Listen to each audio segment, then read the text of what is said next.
creamy shrimp, shawarma for the queen, for the queen of heart.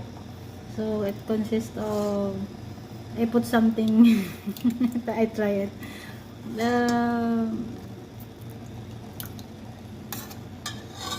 Carrot, and potato and squash. So I make it oven the squash and the potato, and then I put a shrimp and some creamy. For creamy I put something different. I try it the room and the yogurt and some milk. So thank you for watching, guys.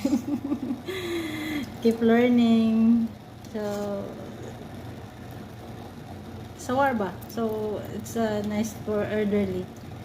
So this is caregiver for mangungumang caregiver sa KCA. God bless us all.